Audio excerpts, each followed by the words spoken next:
کرو، خان کو رہا کرو، ایک ریاست دو دستور، نامنظور نامنظور، ایک ریاست دو دستور، نامنظور نامنظور، رہا کرو، رہا کرو، خان کو رہا کرو، بشرا بی بی کو رہا کرو، خان کو رہا کرو، کنول شوذب زندہ باد۔ پاکستان تحریک انصاف کی خواتین میڈم چہروں پہ خوشی دکھائی دے رہی ہے اور خواتین یہاں نعرے لگا رہی ہیں، کیا کہنا چاہیں گی آپ؟ دیکھیے جی، آج انصاف کا بول بالا ہوا ہے، عوام کی آواز سنی گئی ہے، ووٹر کی بات سنی گئی ہے، جمہوریت کی بات ہوئی، کانسٹیٹیوشن کے اسپرٹ کی بات ہوئی، پروپورشن آف ریپرزینٹیشن کی بات ہوئی ہے، جو آئین کا اسپرٹ ہے، یعنی اور الیکشن کمیشن کو ان کا رول یاد کرایا گیا ہے کہ آپ کو کسٹوڈین بنایا گیا، گارڈین بنایا گیا ہے کہ ووٹر کے ووٹ کی سینکٹیٹی کو آپ نے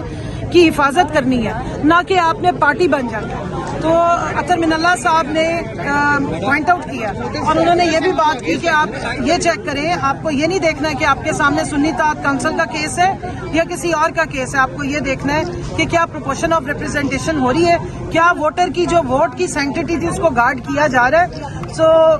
اس کے بعد جو ہے وہ جو سسپینڈ کیا گیا 1 مارچ یا 4 مارچ کا جو آرڈر تھا الیکشن کمیشن کا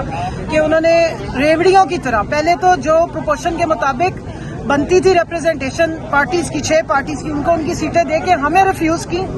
اور جو ہماری سیٹیں بچی ہوئی تھی وہ ساروں کو ایسے بانٹی ہے جیسے کوئی خراب میں ریوڑیاں باندھی جاتی ہیں۔ تو اسی یہ بات سوال پوچھا، تینوں معتبر ججز نے بار بار پوچھا کہ آپ یہ بتائیے کیا آئین میں، قانون میں یا رولز میں کہیں لکھا ہوا ہے کہ اگر سیٹیں کسی کو نہیں ملتی تو ان کو آپ نے دوبارہ سیکنڈ راؤنڈ یا سیکنڈ جو کیا ہے وہ راؤنڈ آف ایلوکیشن میں بانٹ دینا ہے اپنی مرضی سے؟ تو اس کا ان کے پاس کوئی جواب نہیں تھا، بیکاز وہاں پہ کانسٹیٹیوشن جو ہے وہ خاموش ہو جاتا ہے۔ تو کیا سمجھتے ہیں آج تحریک انصاف کے موقف کی جیت ہوئی ہے یا ان خواتین کی جیت ہوئی ہے؟ دیکھیں، خواتین کی جیت تو انشاءاللہ تب ہوگی کہ جب پاکستان تحریک انصاف یا سنی اتحاد کونسل کے ساتھ جو ہمارے جن کو انڈیپینڈنٹ زبردستی بنا دیا گیا بلہ چھیننے کے بعد، انہوں نے جوائننگ کی اور ان کے ووٹس کے مطابق یہ ہماری پارٹی کی جو خواتین ہیں یہ آتی ہیں اسمبلی میں۔ تو انشاءاللہ امید ہے ابھی 5 ممبر بینچ کانسٹیٹیوٹ ہوگا 3 جون کے بعد، یہ ساری بحث چلے گی، آئین کے کچھ نقطے ہیں جن پہ بات چیت ہوگی، اور بہت زیادہ الیکشن کمیشن کے جو وکیل تھے وہ تھوڑے ایجیٹیٹڈ لگ رہے تھے کیونکہ ان کی جو جس کی وہ پارٹی بنے ہوئے ہیں، میں تو اوپن کہوں گی، جس کو وہ اسپانسر کر رہے ہیں، ان کے ہاتھ سے جب یہ سیٹیں نکل رہی تھی تو ان کی تکلیف دیدنی تھی۔ مجھے حیرت ہو رہی تھی کہ جب ہماری سیٹیں نکال کے ادھر دی تھی تب تو ان کی خوشیاں ہی نہیں ختم ہو رہی تھی، ایسے لگتا تھا منہ میں مٹھائی ڈالی ہوئی، ہنسی نہیں ختم ہو رہی تھی، اور آج ان کے چہرے اتنے دکھی تھے، اتنی تکلیف کا وہ شکار تھے کہ سمجھ ہی نہیں آ رہا تھا کہ کیا مسئلہ ہوا، ان کی کسی نے بحث چوری کر لی ہے۔ تو ہم بھی اسی عوام میں سے ہیں، ہم بھی وہی شہری ہیں، اگر ہمارا حق چھین کے ادھر دیا تھا تو اب جب حق روک دیا گیا ہے یا ایک اس پہ سسپینڈ کر دیا گیا ہے تو اس پہ اتنے دکھ اور تکلیف کا شکار کیوں ہو رہے ہیں؟ تو یہاں پر میں یہ ضرور کہوں گی کہ الیکشن کمیشن جب پارٹی بن جائے گا تو انصاف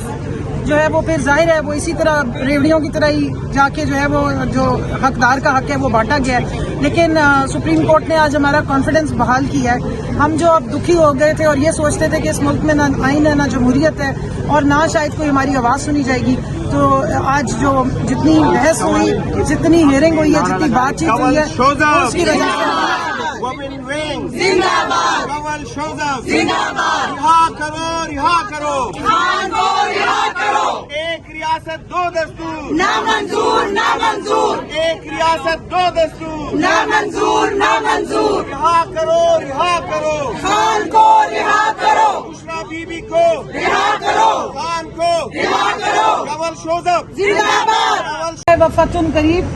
سب سے اچھی بات یہ ہے کہ پروپورشن آف ریپرزینٹیشن اور جو عوام نے جس پارٹی کو یا جس کینڈیڈیٹ کو ووٹ دیا ہے اس کی سینکٹیٹی پہ بات ہوئی اندر، اور اس سے جو جمہوریت کی اسپرٹ پہ بات ہوئی ہے، کانسٹیٹیوشن کی اسپرٹ پہ بات ہوئی ہے۔ سو میں سمجھتی ہوں کہ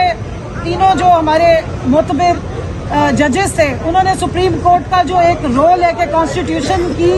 حفاظت کا، اس کو بخوبی جو ہے وہ آج انہوں نے نبھایا ہے ایز اے پٹیشنر، اور جو ہماری تمام سٹیک ہولڈرز بیٹھی ہیں ان کے لیے میں سمجھتی ہوں مبارک کا دن ہے، کیونکہ جو ہم دل سے دکھے ہوئے تھے کہ شاید ہماری سنوائی نہیں ہوگی یا پاکستان کی عدلیہ یا عدالتیں عوام کو جو ایک صحیح اس کا ووٹر کا جو ایک حق ہے جو اس سے چھینا گیا ہے یا دن دہاڑے جو ڈاکے ڈالے گئے ہیں اس کی پروٹیکشن نہیں کر سکے گی، وہ اب ہم آج دور ہوا ہے، اور میں سمجھتی ہوں کہ بہت انکریجنگ ہے۔ عدالت کو فری اینڈ فیئر طریقے سے جب ٹرائل رن کرتے دیکھا اور الیکشن کمیشن سے جو انہوں نے سوال کیا بالخصوص میں یہاں پہ کہوں گی اطہر من اللہ صاحب نے الیکشن کمیشن سے سوال بھی کیا اور یہ پوائنٹ اٹھایا کہ آپ نے یہ نہیں دیکھنا کہ آپ کے سامنے کون سی پولیٹیکل پارٹی ہے, آپ نے یہ دیکھنا ہے کہ آپ یہاں پر آپ ایک کانسٹیٹیوشنل باڈی ہے اور آپ کا کام ہے کہ لوگوں کے جو فنڈامنٹل ووٹ کا رائٹ ہے اس کو آپ نے پروٹیکٹ کرنا ہے. تو اس سے ہمیں بہت تسکین ہوئی ہے, خوشی ہوئی ہے, اور یہ جو عبوری فیصلہ آیا ہے یہ خوش آئند ہے. یہ جمہوریت جس کو ہم سمجھ رہے ہیں کہ بہت ہی برے حالات میں, اور جو کانسٹیٹیوشن ہمیں معطل ہوتا نظر آ رہا تھا اس میں واپس اس نے جان ڈال دی ہے. تو میں اپنی خواتین کو بھی یہی کہوں گی کہ آپ دعا بھی کریں اور خوشی بھی رکھیں کہ 50% جو پاکستان کی آبادی ہے اس کو صحیح طریقے سے جو ان کی جمہوری ریپرزنٹیشن ہاؤسز میں بنتی ہے, انشاءاللہ پوری امید ہے کہ یہ ہمارے جو فاضل وکلا ہیں ان کی مدد سے اور ہمارے جو فری اینڈ فیئر ٹرائل ہوں گے ججز کی مدد سے انشاءاللہ یہ ریپرزنٹیشن خواتین کی اور نان مسلمز کی تینوں اسمبلیز میں, تینوں ہاؤسز میں جو ہے وہ اچھے طریقے سے